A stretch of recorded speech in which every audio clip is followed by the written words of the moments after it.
Occult Confessions is brought to you commercial-free through the generous support of our patrons. Visit occultconfessions.com and click on Donate to help keep the history of the occult on the digital airwaves. What was a Druid? This is not such an easy question to answer. I said as much when it first came to me from one of our listeners.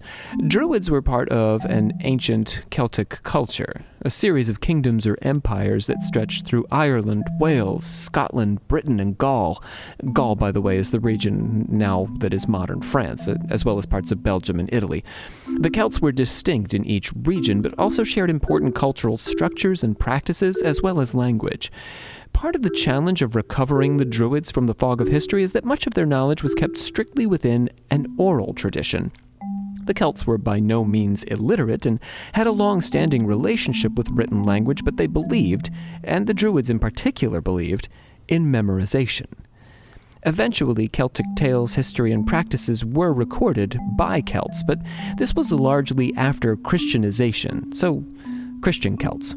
Historians then have to rely on the word of outsiders, mostly Romans, to make sense of who the Celts and Druids were in ancient times, and to read the Celtic stories, but find a way to read through the Christianization. These writers, the Romans, for example, often had a highly skewed view of the Celts, since they were their enemies, and they sought to conquer and subdue the Celts, just as the Celts sought to conquer and subdue the Romans. The Celts, after all, pillaged Rome in 387 BCE and directly threatened the Senate. All that having been said, we can get a pretty interesting, if not detailed, picture of the Druids by looking at these outsider accounts and the later accounts of Celtic writers. Julius Caesar has been one such source, having written on the Celtic people he encountered during his military exploits. Those accounts reveal a class of people responsible for the intellectual life of one of the most interesting cultures in the history of the Western world. They were poets, historians, judges, and magicians. And today, we are going to discover the truest possible history that we can uncover as of right now of the mysterious Druids. My name is Dr. Robert C. Thompson. I am your supreme hierophant for these proceedings, namely hosted by the alchemical actors. I am joined this day by a neophyte for the first time, Julian Dobbs. Julian, welcome. Hello. You are a kind of neo-druid, yes? Yes, I'm a Wiccan. I've been a Wiccan for 5-6 years now, and the coven that I used to practice in, I'm now self-practicing, but the coven I used to practice in was a Druid Celt. Druid Celt. Druid Celt Wiccan guys, coven. Dudes, and ladies. Lots Delightful. of ladies. Lots of ladies. As is traditional. Johnny Cook is our patron progenitor. What's up, John? I'm here. You are here. This is true. Are you related at all to any of those cultures I mentioned? Ireland, Scotland, Wales? I'm pretty sure I'm descended from that area. All right. But, I mean, that's not super uncommon. Northern Italy? Belgium, perhaps? Germany-ish? Oh, you're too far off. Yeah. And Savannah Verrett, our sister of the 84th degree. Hello. Well, if you had asked me what a druid was, I would have told you it was a class in Dungeons and Dragons. Yes, I second that motion. Yes, where right. you can use magic, plant magic, and turn into animals, and it's pretty cool. Yeah, we'll get into some of that. Oh, cool. There's some plant magic involved. Nice. I'm going to get to talk about D&D this episode. Yay! You already did. I already did. I'll keep talking about it. Let's pledge it out. Now, Julian, you've been listening, so you might know this. I do know it All pretty right, well. here we go. We, members of the secret order of alchemical actors, do solemnly commit ourselves to a full and honest telling of the history of the occult as far as we know it. Yeah, Julian did his homework. Julian knows what's what. I do know. Nice. Let's open up that order of confessors. John, if you could make a sound for us, please. Never prepared for that, and yet I know it's coming. Haley M. and Scott W. are new patrons, as well as Laura, Brian W., Natalie C., K. Scott C., Kaiden L., Kristen M. We also have pledge bumps from Sam, Senator Sean, Menwu, and Ray D. Menwu, you're on Discord. I never pronounce your name right. So, We're sorry. This menu is for you. Yay, but thank you, guys. Woo! Yes, this is wonderful. Savannah, we want to plug some things. Yes, you can plug Strange Ride in a second, but before you do... That was the only thing I'm thinking of, so... We do want to encourage folks to drop on and give us some stars. We are an ever-growing concern, but that growth is contingent, I think, at least in part on reviews. I think the algorithm somehow takes those into account. Spotify is quite kind to us, but iTunes is somewhat less kind. So by all means, hop on and give us some reviews. We've also been added to Herd FM recently, so if you're inclined, I like Herd FM because it's more of a cultivated list of podcasts, so if you're looking for a new platform, consider that. Savannah? Is that an app? It is an app. Oh, interesting. Yep. Listen to Strange Ride. What's going on this month, the month of March? So in the month of March, we're going to be talking about a video game that I have found called 1 Hour, 1 Life, where you literally only get to live for 60 minutes, and it is your goal to help build and continue civilization in your hour-long life. But the thing is you are born to another player as an infant and must, like, each minute in the game is like a year of a human life. So eventually you too will give birth to another player. If you are born as a woman, yes. Oh, you may engender such a person then. There's a dad out there somewhere, right? No. Oh. You kind of just, if you're a woman, Everyone once you become Christ? middle-aged, you just kind of randomly give birth. So everyone is Jesus. It's heaven. No. It's all immaculate conceptions. All of us are... Yeah. Oh, yeah. Yes, everyone Sorry. is an immaculate I was conception. like, everyone's Mary, I guess, in that sense, but... All the women are Mary. All the men are And all the Jesus. women and men are Do you want me to talk immaculate. about it now? We'll just not So talk about the Druids, and I'll do Strange John, Ride. get us out of this. We're out. John is on today. All right, so it is time to talk about the Druids. This is a 4-part series with, of course, some added bonus interviews and things for you all this series that will not be about Druids. But today and the next episode will be about the Druids in particular, and then we're going to explore the Welsh myth of Rhiannon, and we are going to cover the Irish myth of the Morrigan. So, good times. Good times. Good times coming. When most people think of the Druids, their first or only, perhaps only association is Stonehenge, unless you're Savannah. Or John, I guess. I feel like plenty of people will be like, yeah, Dungeons and Dragons. Yeah, but Stonehenge, you I do not associate Stonehenge with Druids, but... what do you associate it with? Rocks. I don't know what it is. I don't know what it is. Very literal. Rocks. Fancy rocks. Fancy That's rocks. all they are to me. Sometimes fancy there. trees. Fancy rocks and grass.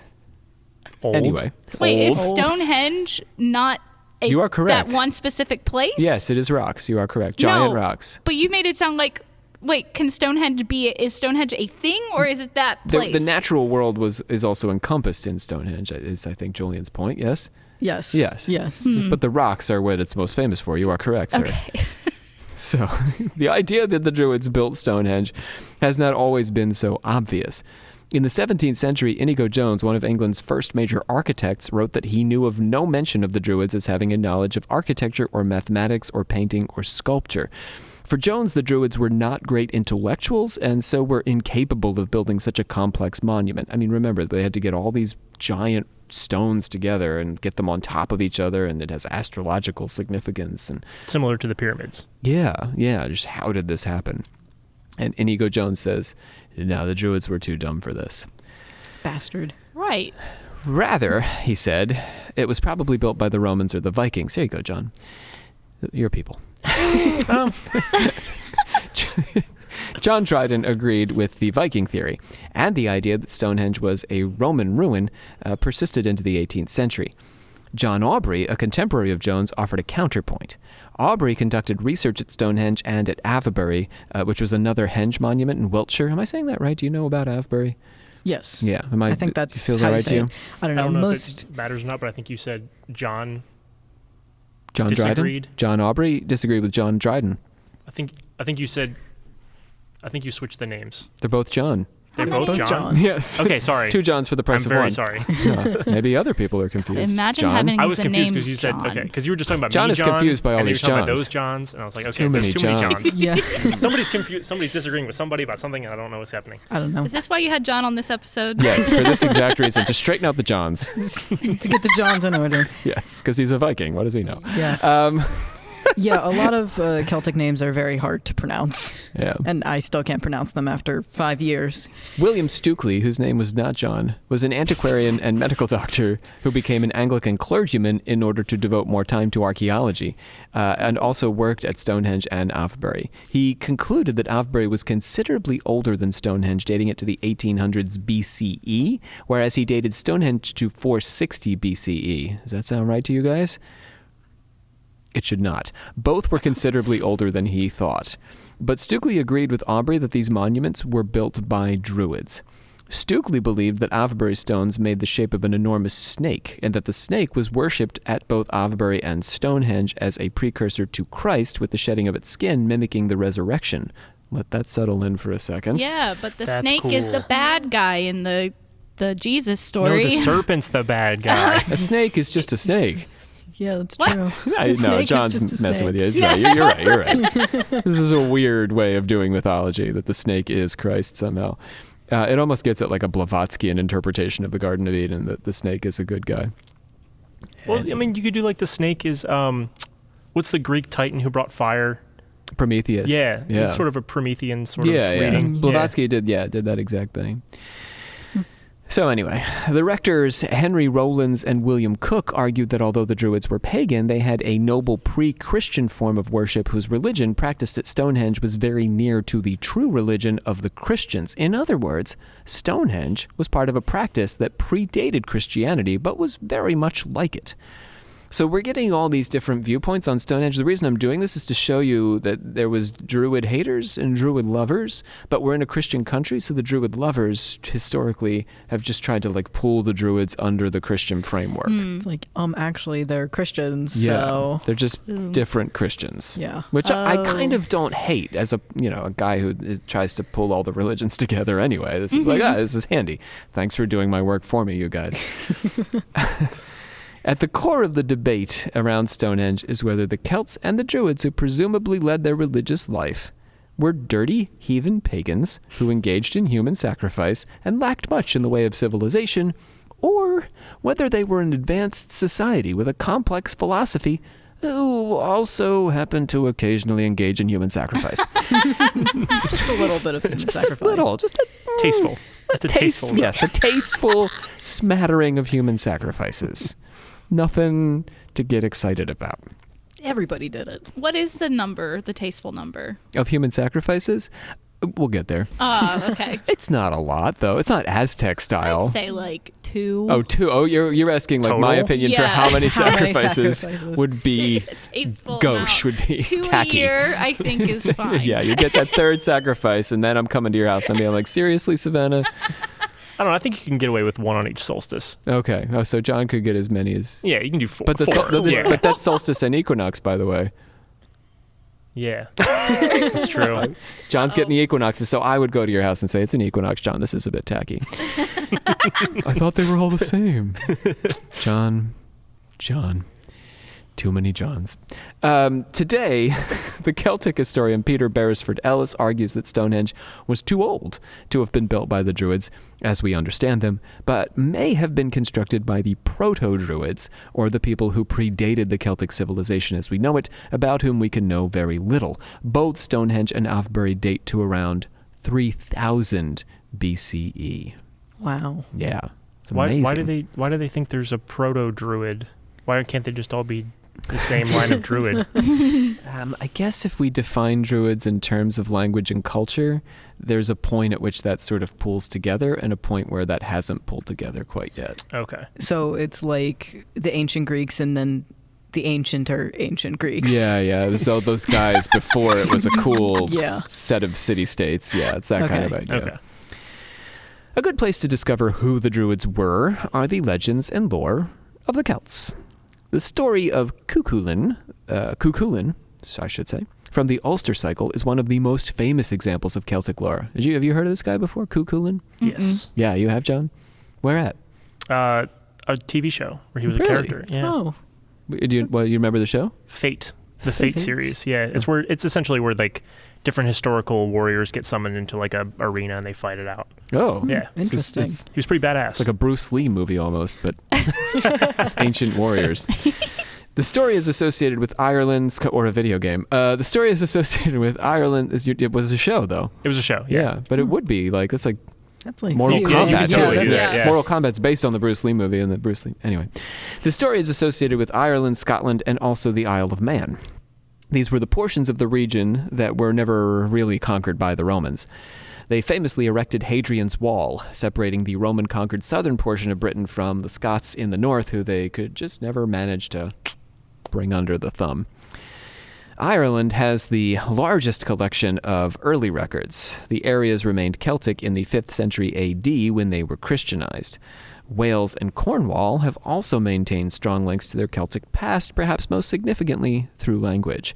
The Irish and Welsh produced the most literature around their Celtic past, and the Druids. The story of Cuchulainn was first recorded in the medieval period, but was shared orally long before then, and includes many examples of druidic magic and wisdom dispensed by potentially druidic figures. Ulster had been an important region for the Celtic people, and today includes the city of Belfast. So let's do some Cuchulainn, shall we? Because he's on that show. Let's. Is that the only reason why? Because he's on that show? No, it's because it's one of the more significant Irish myths. I don't know if it's necessarily the myth where we see the most druids, but there is a lot of druid action. So it's sort of like, I mean, we're going to look at, the things Caesar had to say and, the outsiders had to say. But if you really want the druid first person or the Celtic first person perspective on who the druids were, you have to read the myths. And like I said at the beginning, try to read through the Christianization of the myth. Yeah, take everything with a grain of salt. Yeah, because it was recorded after Christianization, but certainly its origins are in a Celtic culture that wasn't Christian. It's really interesting to have a whole religion where you don't write anything down. I kind of like it in a sense because it's like, I don't know, I feel like you have to actively practice it to keep it alive, but... What happens when you get conquered? Yeah, because this sucks. Yeah. It does suck. I mean, it makes for fun mystery stuff for us in a Sure, way. I mean, if you want to view it that way. That's but true. It's great for fantasy writers. Yeah, it leaves us some leeway. We did a post. Dan did a post on the socials about the Druids. Like getting all you guys out there weed up for this series. And we did have all the internet is full of people who just love to be like, but actually. So we did have the guys coming on and be like, but actually, we don't know anything about the Druids. And in a sense, fine. But we do. We just we have to be willing to be a little creative and think into the gap. Because there is stuff we can conclude. So anyway, we're going to get up to some of that concluding now. We shouldn't leave them, completely just like, we can't be completely confident, therefore they didn't exist. That's... Yeah. Bunch of assholes should have wrote down their religion if they wanted to be remembered. And the Hindu Brahmins were the same way. That was a memorized religion for a long time till we wrote down the Vedic texts. So... Cuchulainn. Cuchulainn was born during the reign of the mythical king Concobar and was the king's nephew, being the son of his sister Dectir. King Concobar, you all out there may have better pronunciations than me for all these names. I made sure to get Cuchulainn right, but I can't promise the rest of them are going to be straight all on. Hard. King Concobar may have been the son of his own chief druid Cathbad. When his mother, the Princess Nessa, went to the druid Cathbad to ask what today was, what day. I'm sorry, we're already off on the wrong foot. Princess Nessa goes to the druid Cathbad and she asks, "What is an auspicious time for begetting a king or a queen?" Right, because he's like the wizard, right? He's the druid, the wizard of the court. So she says, "What is the most auspicious day and time for begetting a king and a queen?" But you mean like to date one or to beget one? What does that mean? To birth one? To conceive one Oh. in one's womb. And Cathbad was like, right now. So, Good job, like Cathbad. so there were no men around. So she was like, okay, Here we go then, Cathbad. Yeah. Okay. Yeah. Sure. Right now, it's the right time. He looked around beforehand. Make sure there's no other men around. Perfect. I've been waiting for this moment. Just rubs his hands together. Yeah. Manessa didn't care. She was like, okay, let's do it. She took Cathbad to bed, and 9 months later, Concobar was born. So the king, the mythical king, not Cuchulainn yet. In a way, this story suggests the precedence that Druids take over kings, since they were often called upon to approve plans for government or battle drafted by kings. So it's literally putting the Druid before the king, insofar as the Druid is doing the conceiving of the king. Druid, then king. You see? Druid dad, king son. Oh, okay. Druid first. According to legend, kings also could not speak in an assembly until their druid did. So the king also had their own druid. It's like Arthur and Merlin. Oh. Yeah. That legend is based a bit, we think, on Celtic practice, how Celts actually lived. Interesting. So the king would have his personal druid. So, Yeah. but does this also mean that like kings weren't chosen through blood then? Because No, they weren't. no, They were, well, we'll get there. were they voted in? Kind of. Ah. Yeah. Okay. Druids also had a lot of say on who was king. Mm-hmm. According to legend, kings also could not speak in an assembly, did I say this, until their Yes. druid did. One story tells of Concobar standing up to speak at a gathering, but not being able to because his druid had not spoken, and so he stood in silence. Until Cathbad, who, you know, was a little saucy, asked, "What is the matter, O king?" And then he could talk. That's his dad, right? It's his dad, yeah. It makes it even better. Yeah. Dad's just sitting there looking at him. It's a very awkward moment at a friar's roast. This story also reveals that Druids were not chaste in the tradition of Catholic priests because they had children. They fucked. Yep. Actively. Yeah. They conspired to fuck. Yeah, they lied to women, saying yes. if you sleep with me right now, you'll give birth to a king. Well, She's like, I thought you guys were celibate. Yeah, I mean, that's true, though. Cuchulainn's father is the god Lu, although Dectir's husband Sulatam is also sometimes referred to as his father. Lu is a warrior god and a master craftsman and artist. He was celebrated at Lunasa, the Irish harvest festival. I was in a play called Dancing at Lunasa, which I recommend to you. Lu is a member of the Tuatha De Danann, or tribe of the gods. After entertaining him with his harp, the gods gave him command of their army against the Fomorians, their ancient rivals, who may symbolize either the malevolent forces of nature or an indigenous tribe defeated by the Celts when they first occupied Ireland. For the purposes of the Celtic tribes, the gods lived in the other world, but were capable of influencing this world. And I want to be clear, I'm talking about Irish legend and lore. It does overlap with Welsh tradition and perhaps British and Gaulish tradition, Gaelic tradition, but we don't really know. This is the Irish way of viewing the gods.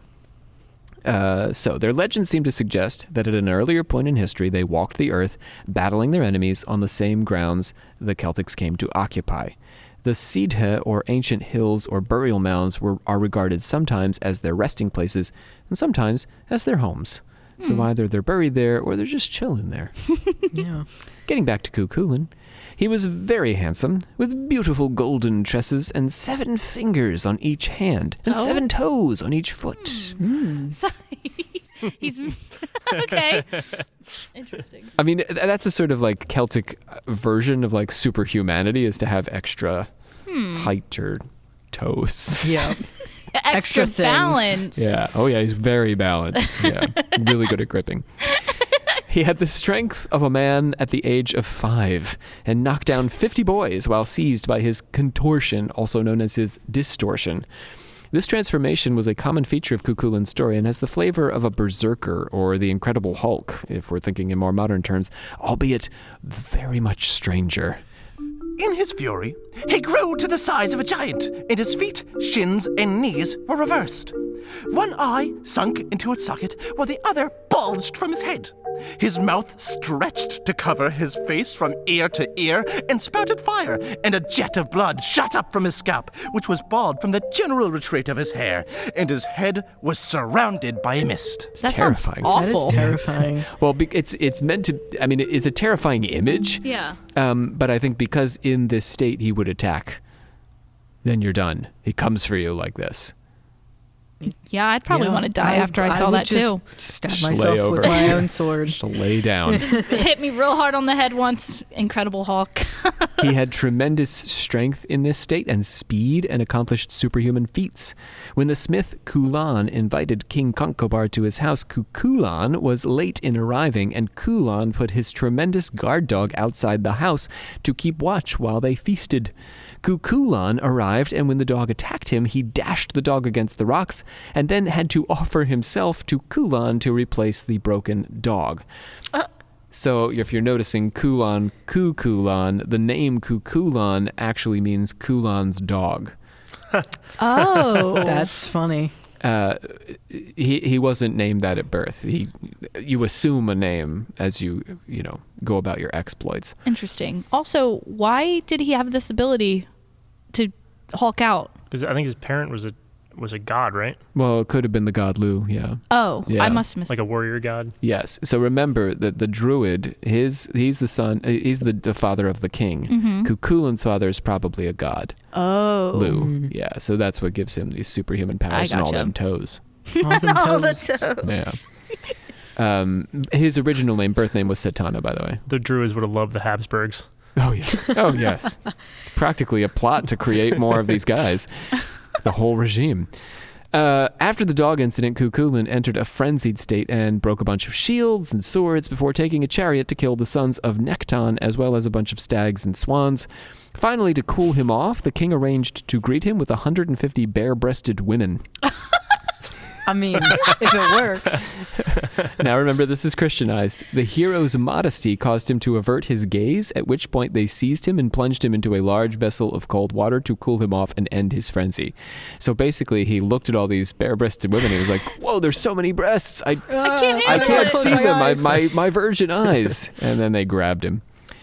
And put him in cold water. Yeah, but the first cold water just boiled when they stuck him in it. So then the second one became very hot, and then finally the third one got him cool, and his mouth went back to normal shape, and his eyes went back to normal eyes. This sounds awful. And he quit spouting blood from his scalp. I feel really bad for this man. And his hair came back down over his... Yeah. I don't like this story anymore. It's the grossest part, I think, is the distortion. The bard says, The first water vessel burst into steam. The second water vessel boiled and became too hot to serve. The third vessel only warmed, and it was then that the hero Cuchulainn was properly cooled. all the women were attracted to Cuchulainn, and so the men, fearing to lose their wives, conspired to pair him up with Emer, daughter of Forgal. So like, Who's that? There's new guys. New guys with new daughters. Forgal was not keen on the match and set Cuchulainn the task of training with Domnall the Warlike, figuring he would go and never come back. So all the men are like, oh man, he's gonna have sex with all our wives, even though he's super virginal. So it doesn't make a lot of sense, but they're like, okay, we gotta get him a wife. That one, we're gonna give him that one. But then her dad is like, no, this guy's so weird. His mouth does that thing and all that stuff. We don't like this guy. Why are you selling my daughter? Yeah, right. What are you guys are really a little presumptuous here. So Forgal's like, yeah, you can have her, but first you have to go train with the craziest of crazies. Domnall's ugly daughter sought to woo him, but he wouldn't have her. And so when the party set out to leave Domnall's fortress, she cast an enchantment causing all the men except Cuchulainn to feel homesick. They all then returned to Ulster, leaving Cuchulainn to proceed on the journey alone. Apart from the hero's frenzy, this is the first real instance of magic in the tale and is significantly the work of a woman, ugly daughter of Domnall. In fact, Cuchulainn's next stop is the home of yet another druid-like woman, and that is Scathach. Okay. Scathach was renowned for her ability to teach skills in combat and ability to predict the future. So this is a moment in the tale that feels like the Kung Fu movie where you go to train with the sensei, except the sensei is a woman. Ooh. Yeah. Really turning it on its head. But, an ancient time ago. Yeah, I know. So it is the head.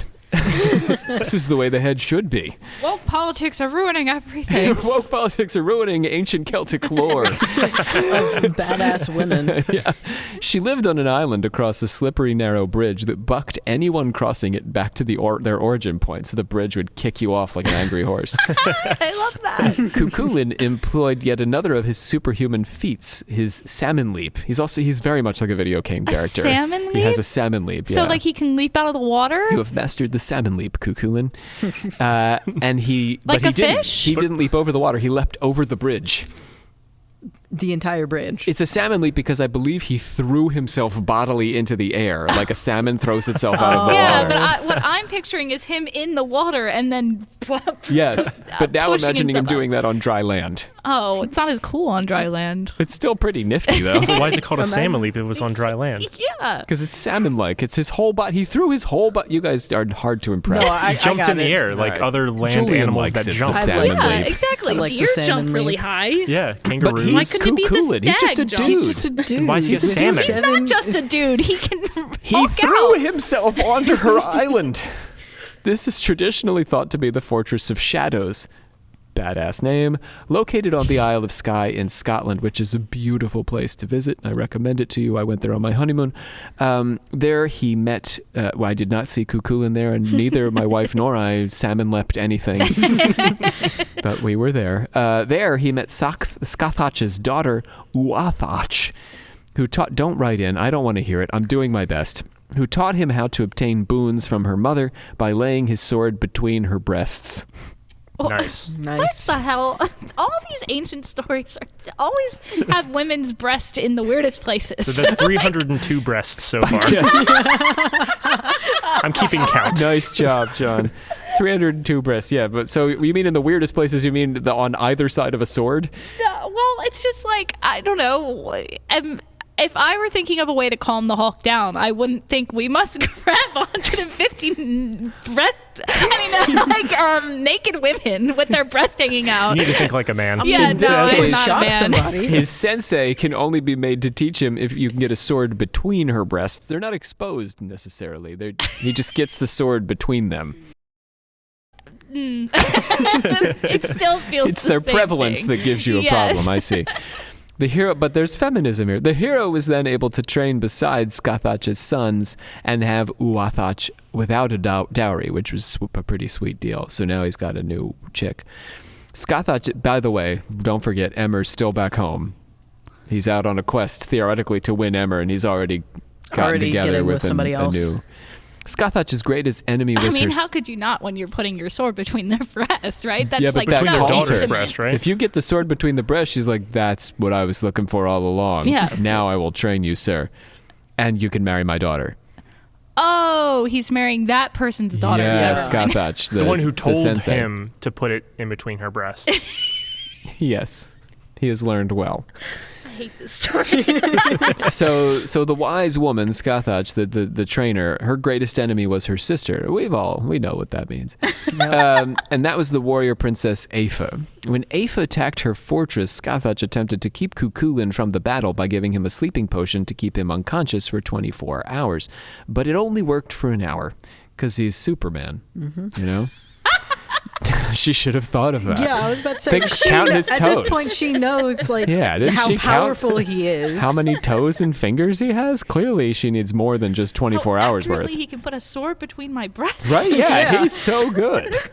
We're going could to need she not twice as know? much. Yeah. But even that would only get you 2 2 hours. hours. Yeah. Knowing that Afa was most fond of her chariot and horses, Cuchulainn, I don't know why she wanted to keep him out of the battle. I'm sure there's a complex reason, but it might just be because he wasn't ready yet. Yeah, like he could have died or something. Yeah, she's trying to preserve him. But anyway, Cuchulainn was a smart guy. He knew that Afa loved her chariot and horses, and so he called out while in combat with her that he saw the chariot and horses go off a cliff.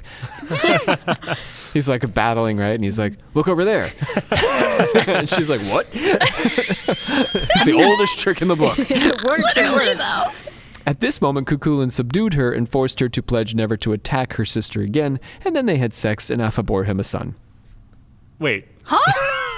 Wasn't he supposed to marry her there's 3 sister? women now. He's already married to the daughter of Scathach, not the sister. He's supposed to marry her niece, and now he's just randomly had sex with her on the battlefield, and she had a son. But then there's also the one that he Back was going home, on there's the another quest one. That's for. Emer. Yes. He's a little Odyssean in this regard. Yeah. There's a lot of women. Hold on. I need to. So, okay, woman at home that he went on this quest for. Yeah, then there you he married his sensei's daughter. Correct. And now he had he's sleeping with sex his wife's. with his sensei's with his aunt. wife's. Oh yeah, his wife's aunt. There you go. That worked. True. And they have a kid. Good job, And they Savannah. have a kid. And Thank they You you. are correct. Warrior women and warrior queens were a long tradition in Celtic culture. Tacitus noted that there was no rule to exclude women from the line of the throne among the Celts. In Galatia around 189 BCE, when Caiomara, wife of a chieftain, was captured and raped by the Romans, they demanded a ransom from her husband. When he sent it, she decapitated the centurion, collecting the gold, and brought his head to her husband. A better thing, she told her husband, only one man being alive who had intercourse with me. Think about that. I need you to repeat it. Okay. A Roman guy comes and rapes her. You got me? Uh-huh. Yes. And demands a ransom. So she takes out a sword, cuts his head off, and brings it to her husband. Oh. And says, this guy raped me, but now there's only one guy alive who's ever had sex with me, and it's you. Nice. Oh, that's sweet. Don't forget that. Yeah. It almost does feel like a threat, but Yeah, it's pretty badass. It feels like a threat, but also like, I love you. Ladies, if you really love your man, think about those ex-boyfriends. Get raped and cut off somebody's don't head. get raped, don't get raped. Also in Galatia, when the Druidic priestess of Brigit, her name was Kama, her husband was murdered, and Kama was to be wed to his murderer. She poisoned a cup, drank from the cup to prove that it wasn't poisoned, and then handed it to him to drink so that they both died, rather than betray her husband Wow. by marrying him. It's Yeah. like the opposite of Hamlet. Boudica led the tribes in a present-day Norfolk and Suffolk. You know Boudica? Oh, yeah. Yeah. Oh yeah. Oh, yeah. When her husband died, he left his kingdom to his daughters and the Roman emperor, but his will was ignored and his wife was flogged and their daughters raped. So in 60 AD, Boudica rose up against the Romans, burned the Roman London, and her army killed as many as 80,000 of the enemy before they were suppressed. You know any more about Boudica? I'm pretty sure she was able to amass like one of the largest Celtic armies. She must to kill At the 80,000 time, people. yeah. Yeah. Mm-hmm. Yeah. So that was all true stories. That wasn't myth and legend. That's all real stuff that happened. The Wow. priestess Kama and the story of Caiomara and the story of Boudica. They're all real people. So what I'm pointing out is Celtic women, Are badass. they're badass, but they're also allowed to be badass. There's no patriarchy keeping them down. Yeah, a lot of women had a lot of power. There was no concept that they shouldn't. Nice. Hell yeah, See? dude. This is the real Barbie. More like Ancient meritocracy. It is. It's a gender meritocracy. The Celts were matrilineal for a large part of their history, with the family line passing through the mother. It wasn't until just before the dawn of Christianity in the Celtic kingdoms that this tradition fell away. So as we get close to Christianization, there's evidence that the Druids gave up all this matrilineal, woman-loving stuff. So the Christians aren't to blame for it necessarily, but they didn't help. Druids were also traditionally both male and female. So the priests of the order, the magicians, the intellectuals, despite our stereotypical image of Merlin-like figures in white cloaks visiting monolithic stones at sunrise. A woman could divorce her husband of her own accord and was responsible for her own debts. And in Wales, a woman was entitled to half the marriage property in the event of a divorce. Extremely forward-thinking from the standpoint of like Western culture. Like, Yeah. Yeah. In America, we don't get around to this kind of treatment of women until the 20th century. On the way home, back to the story of Cuchulainn. We're back. Yes. Meanwhile, in the legend, on the way home from the Fortress of Shadows, Cuchulainn stopped to save Devorgilla from some Fomorians who were going to devour her. And then they had sex. She was given to him to marry, Savannah, to marry. Wait, he's already married. But he decided to pass her on to a friend. Oh, Wow. See? He's such a nice guy. A nice guy. After he had rescued the princess from the north, she fell madly in love with him. After he had left her, she transformed herself along with one of her handmaidens into swans. and they flew to woo him. But he shut them down with his slingshot. To save the princess, he sucked the stone from her wound, and having tasted her blood, he could not marry her after the custom of his people.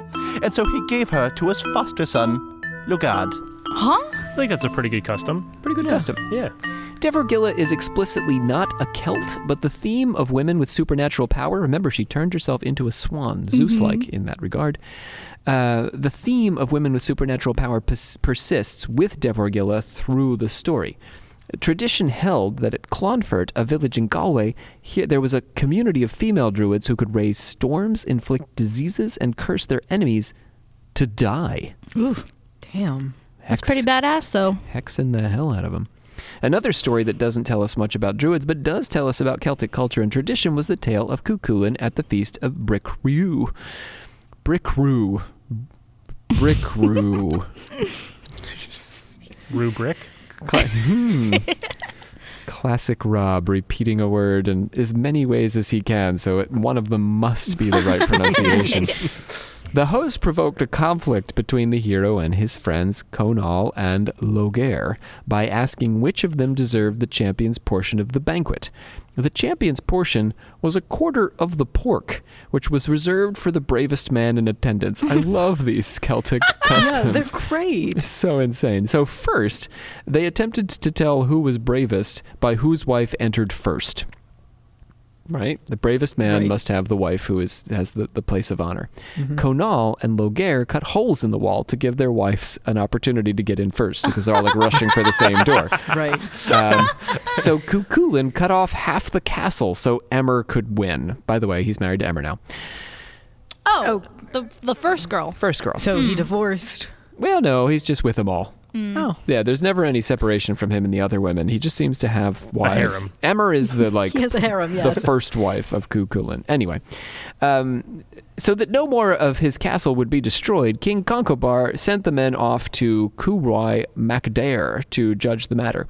Cúroy is another druid-like figure, a warrior with a keen ability to disguise himself, whose judgment is revered throughout Ireland, and is frequently called upon to determine a contest or dispute. So the men are tearing apart the house, and the king who's visiting the house says, "You're tearing apart my friend's house. You guys go see this guy. He'll tell you." And this guy is a druid, by the way. Before they could reach the judge, they were attacked by a giant. All but Cuchulainn were beaten by the giant, and so the host decided, oh, it's Cuchulainn. He's the bravest guy. Remember, we're talking about pork here. Who gets 25% of the pork? But the others said, no, he's not. He was helped by the gods. And Cúroy disguised himself as the giant Terror, son of great fear, and challenged the men. So now we're back to the judge, because this giant thing didn't work out. So the judge says, I will disguise myself as Terror itself, and I shall confront you, and we'll see which one of you is bravest. Terror said to them, "Who will take up the covenant of the axe with me? I will allow you to lob off my head in today's exchange for being allowed to lob off yours tomorrow." Only Cuchulainn would accept the challenge. He struck, separating Terror's head from his body, and the body rose up and grabbed the head and axe and plunged into the loch. The next day, Terror returned, his head restored, and Cuchulainn laid down to receive his part of the bargain. 3 times Terror raised his axe, but the 3rd time he laid it down and bade the hero rise in a token of bravery. So this feels like Sir Gawain and the Green Knight, which is an important legend of the Knights of the Round Table. It's pretty much the exact same scenario. The challenge of a knight that involves the cutting off of the knight's head, and then the knight rises up and says, okay, I'll be back in a year to murder you. And there's a great movie about this. That just came out relatively recently. Yeah. I didn't get to see that one. I did enjoy that quite a bit, so some listeners can write in if you hated that movie, because I think it was a bit controversial in reception, but I thought it was very good.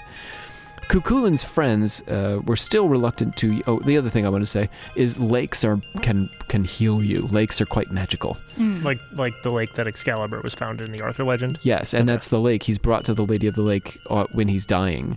Oh. When he receives the mortal Mordred, wound. right? Yes, yeah. And the Lady of Avalon takes him off, and that's the last we hear of him. So he doesn't actually die. Arthur never dies. He'll return when England needs him the most. Yes, and you would think that would have been during Brexit. Still not bad enough, Britain. No. You're gonna have to get into worse trouble than that. Yeah. Or like the Blitzkrieg. Yeah, right. Maybe. We need that though. We need like George Washington will come back when things get really bad. You're He'll so come back. back. That would be so fun if we had that kind of lore Yeah. in America. He's gigantic and has 7 toes. Cuchulain's friends were still reluctant to yield to him even after he beat Terror, but Curoy and like let Terror, almost cut off his head. But Curoy eventually succeeded. Also, just let me nerd out a little bit here. A lot of these Irish names have Frenchness to them. Curoy has the word roi or king in it. So you can see, even as I'm reading, like I want to pronounce some of these in a French way. And it's because of the Celtic connection that links Ireland and France, England, and all these countries were all Celtic countries. Like you were saying Gaul earlier, right? Yeah, and that's how, in part, we know who the Celts were, because the language is common between all these different countries.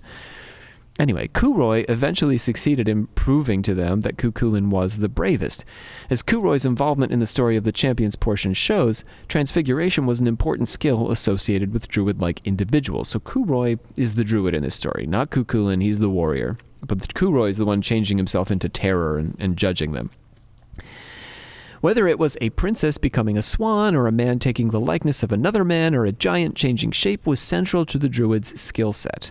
But so was teaching, as with Scathach, and the ability to adjudicate, as with Curoy. So the judging, the legal judge, the teacher, and the magician, the transformer, all of these are druid qualities. The druid had many skills. Later, Cuchulainn killed Curoy when the trickster warrior carried off the god Meteor's 3 cows, his cauldron, and his daughter Blathnot. Blathnot learned the secret of how to kill Curoy, whose soul resided in an apple which lived in the belly of a salmon that only surfaced every 7 years. This is where the salmon leap comes into play. So, Cuchulainn... The salmon's back. Cuchulainn found the fish, split the apple, and came back and killed Curoy. Who was killed? Curoy. The Curoy king? was the judge. Oh. And the druid, yeah. So he got into some trouble, and Cuchulainn had to kill him at the end of the day. Oh, no. Perhaps the most famous episode in the saga of Cuchulainn is the cattle raid of Coulanges. Also sounds French. Queen Medb, whose name is often anglicized as Maeve, is another warrior queen like Aoife. She is the rival and former wife of Concobar and the ruler Connacht, with a variety of partners. But at the time of the events of the cattle raid, she was with Ailil. She wanted to get her hands on Ulster's prize brown bull. Who doesn't? The brown bull of Coulanges. And when its owner, Dare, because her husband had better bulls than her, what am I saying?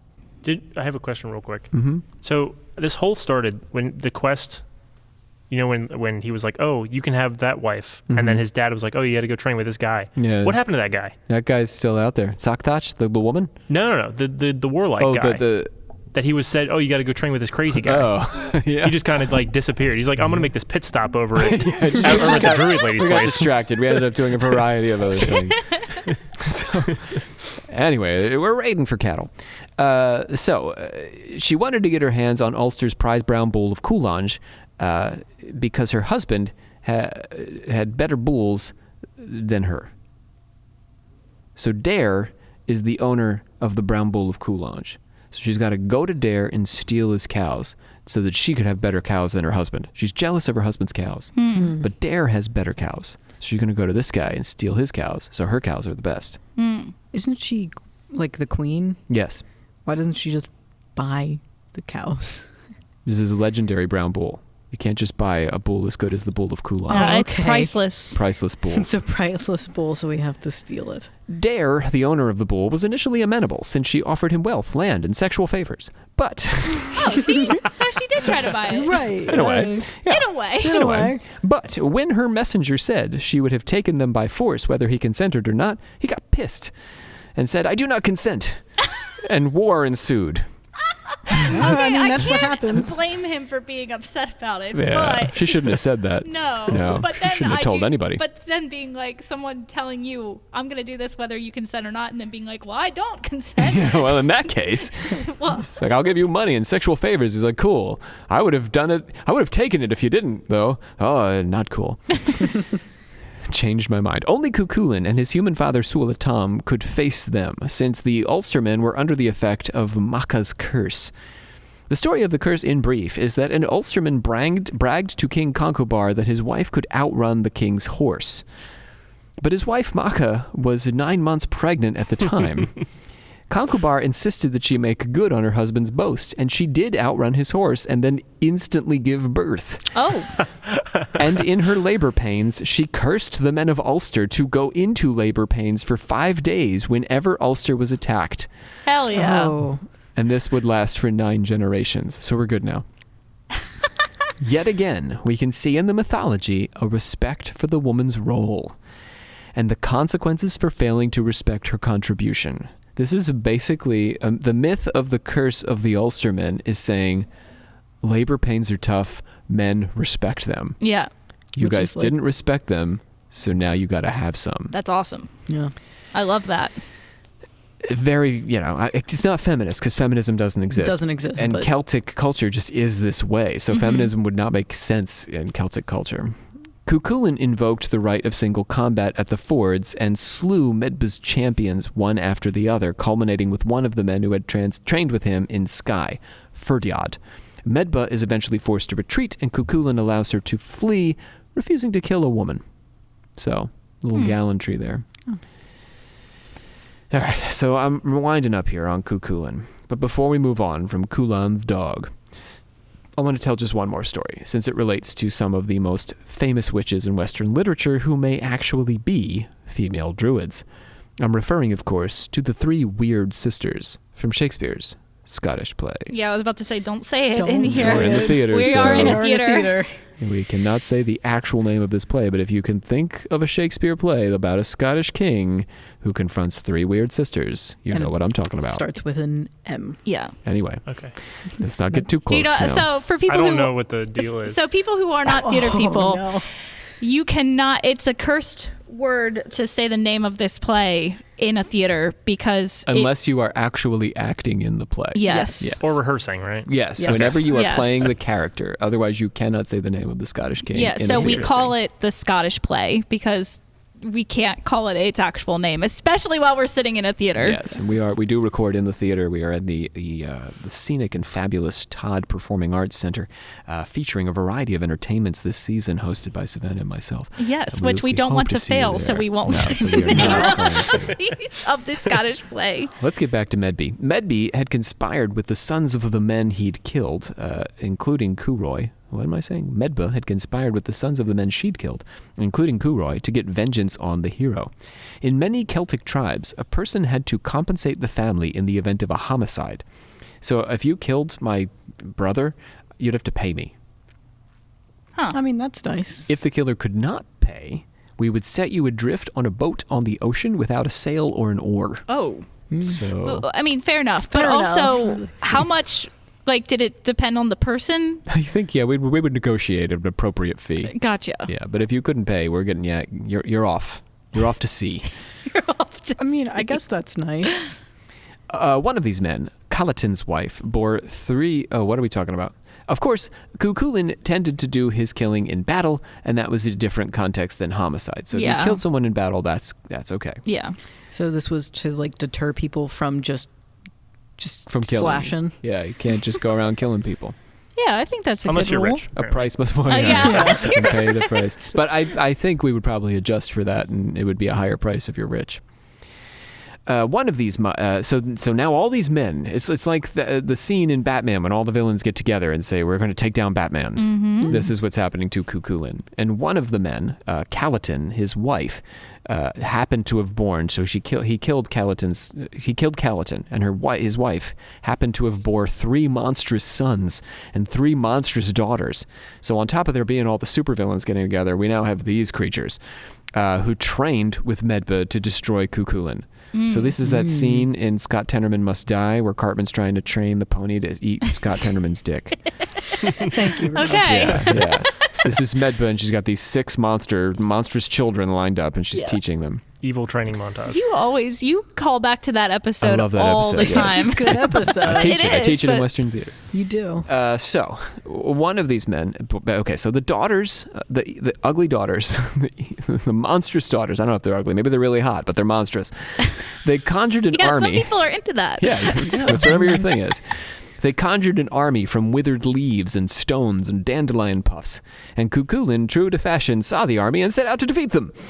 Despite all of his friends and family telling him, don't do that, that's a magical army of illusion, and they will surely kill you, because there are many of them, and they were conjured by those monstrous girls.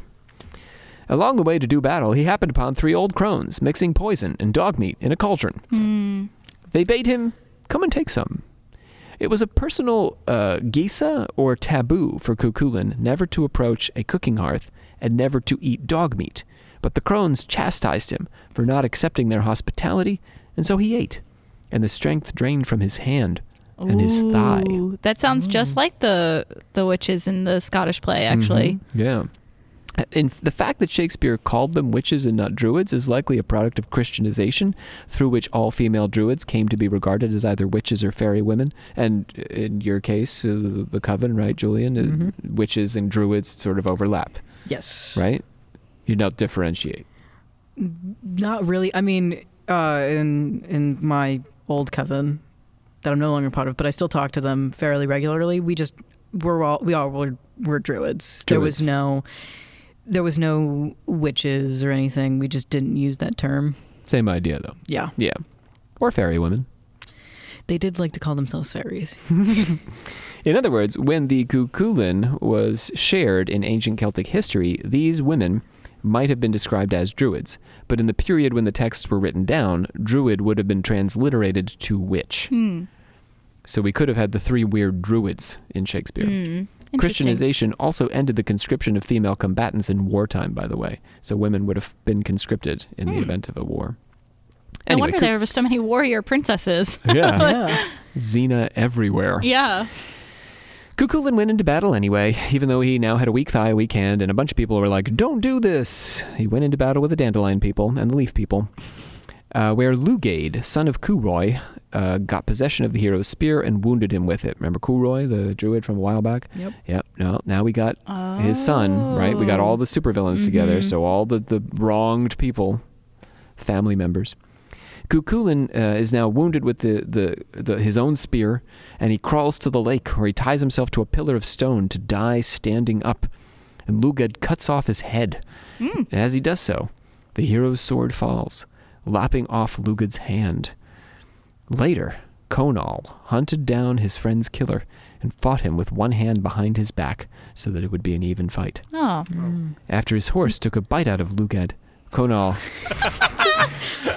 cut off Lugaid's head, so ending the story of Cuchulainn. Hold on. You just threw that in there for that South Park reference, right? Exactly. You have this really heroic thing, and then just, he got bit by a horse. He does get bit by a pony. Also, the other guy didn't have a horse on his side, so it wasn't a fair fight. No one expects the horse. No. You brought a horse to a gunfight. Yeah, he's like, look, sir, I will fight you honorably, when the horse is sneaking up behind him. Tricky little bastard. What's that clopping sound? Oh, no, pay Don't attention worry to my about head behind my Yes, back. fight me. All right, that's it for today. We're going to call it quits here. That's the legend of Cuchulainn, which has revealed to us a variety of details about Druid culture. But when we come back next time, we'll just get some straight stuff about the Druids, or what we think we know about the Druids, here on Occult Confessions. Let's bring it on home. Can anybody know the magic words to adjourn?